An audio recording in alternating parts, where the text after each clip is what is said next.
इस कहानी का नाम है बुद्ध और नेकी। एक समय की बात है जब भगवान बुद्ध अपने आश्रम में वास कर रहे थे। वह अपने शिष्यों के साथ रहते थे और उन्हें मन की शांति, तत्व ज्ञान और सहयोग के साथ जीने का उपदेश देते थे। एक दिन एक नन्ही सी लड़की उनके आश्रम में आई। वह बहुत उदास और पीड़ित दिख रही थी। बुद्ध ने उसे देखा और उसके पास आए। उन्होंने उनसे पूछा, बेटा, तुम ऐसे क्यों दिख रही हो? क्या मैं तुम्हारी मदद कर सकता हूँ? लड़की ने कहा, महात्मा जी, मेरे पिता को कुछ दिनों से बीमारी है और वह अब अस्पताल में है।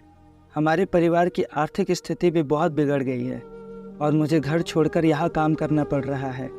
मुझे अपने पिताजी के लिए औषधि और खाने की चीज़ें खरीदने की ज़रूरत है, लेकिन मेरे पास पर्याप्त धन नहीं है। भगवान बुद्ध ने उसे ध्यान से सुना और फिर एक प्रस्ताव रखा। उन्होंने कहा, मेरी प्यारी, मैं तुम्हारी मदद कर सकता हूँ। मेरे आश्रम के पास एक शिष्य की दुकान है जहाँ अलग अलग वस्त्र, खाद्य पदार्थ और औषधि उपलब्ध है। तुम उस दुकान में जाकर चाहे जो भी चीज़ें ले सकती हो। लड़की ने बुद्ध का आभार व्यक्त किया और दुकान में चली गई। वह देखने लगी कि दुकान में अनेक लोग खरीदारी कर रहे थे, लेकिन सबके पास केवल थोड़ा बहुत ही धन था। लड़की ने सोचा कि अगर वह थोड़ी बहुत चीज़ें ले लेगी तो अन्य लोगों के लिए कुछ नहीं रहेगा। तभी उसे एक विचार आया। वह अपने द्वारा लिए गए धन को साथ में वापस लाई और बुद्ध के पास गई। उसने बुद्ध को बताया कि अन्य लोग भी खरीदारी कर रहे हैं, लेकिन उनके पास केवल थोड़ा बहुत धन है। भगवान बुद्ध मुस्काए और बोले, बेटी, तुमने बहुत अच्छा काम किया है।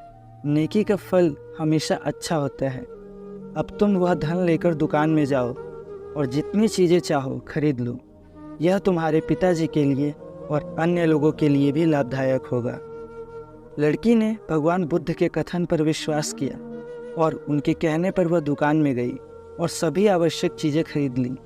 जब वह अपने पिताजी के पास वापस गई तो उन्होंने अपनी बेटी को देखकर अपने गले से लगा लिया और कहा, तूने मेरे लिए इतना कुछ किया, मैं तुझ पे गर्व करता हूँ।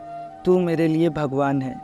इस कहानी से हमें यह सीख मिलती है कि नेकी करने का फल अद्वितीय होता है और एक नेक कार्य से हम दूसरों के जीवन में सकारात्मक परिवर्तन ला सकते हैं। भगवान बुद्ध ने हमें सिखाया है कि हमें दूसरों की मदद करनी चाहिए और नेकी का काम करना चाहिए, जो हमारे और अन्य लोगों के लिए सुख और शांति का कारण बन सकता है। तो दोस्तों, कैसी लगी ये स्टोरी प्लीज़ कमेंट में बताइए और चैनल को ज़रूर सब्सक्राइब कीजिए और ऐसे ही स्टोरीज़ को देखने के लिए हमारे चैनल के प्लेलिस्ट को चेक